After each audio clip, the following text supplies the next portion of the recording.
Nasa sayo kung ano pipiliin mo, uubusin mo yung lakas mo sa kakatunganga sa bahay o uubusin mo yung lakas mo sa mga makabuluhang bagay. Huwag ka mag-alala kasi kahit saan dyan, may mararating ka. Alam mo na yun.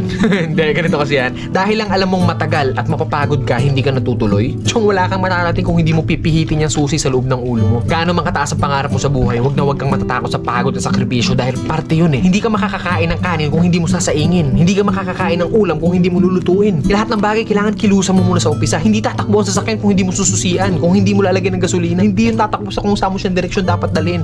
Kailangan kumilos ka. Kailangan ng lakas mo para marating mo kung ano yung gusto mong marating sa buhay. Kasi kung hihiga ka lang dyan, wala mangyayari talaga sa'yo. Hindi po pwede na inaasal natin lahat sa Diyos na parang nasa Diyos, lagi kong idadasal sa Diyos. Hindi po pwede yun. Sabi nga nila, di ba, nasa Diyos ang awa, nasa tao ang gawa. So depende yan sa'yo kung ano yung gusto mong kilos. Sabi nga, work smart, not hard. Hard work nga yung ginagawa mo, pero sablay naman yung mga diskarte mo. Wala rin mangyayari, di ba? Smart move yung ginagawa mo, pero swabe lahat. Kailangan mo lang talaga gamitan ng tamang isip at tamang puso sa lahat ng bagay. Ang pangarap, parang kang nagtatanim ng puno. Malaki pangarap mo, malaking puno yung kailangan mong itanim. Hindi naman pwede maghukay ka ng mababaw lang. Hindi naman pwedeng konting tubig lang yung ididilig mo dyan. Kung gusto mo ng malaking puno, malaking trabaho ang kapalit nun. At nasa sayo yun. Then pag nagbunga na yun, hindi po pwede na hayaan mo na lang bumunga yan dyan. Hindi. Kailangan pa rin ng maintenance. Ganun din sa atin. Kung ano yung marating natin, nandoon na tayo sa taas, hindi po pwede na halalan-tutay ka na lang doon sa taas. Pag hindi mo diniligan yung puno, magbunga man siya isang beses lang and then sa susunod hindi na ulit. Ganun yung pwede mangyari pag pinabayaan natin kung ano man yung narating natin sa buhay. Mawawala lahat sa'yo. Sayang yung oras. Oras kasi ilang oras lang ang binigay sa atin dito sa mundo. Depende sa atin kung saan natin yun nilalaan. Huwag ka matakot sa pagod kasi yung pagod, isang tulog lang yan. Bukas, malakas ka na ulit. Matakot ka sa oras na sinayang mo. Kasi pag lumipas yan,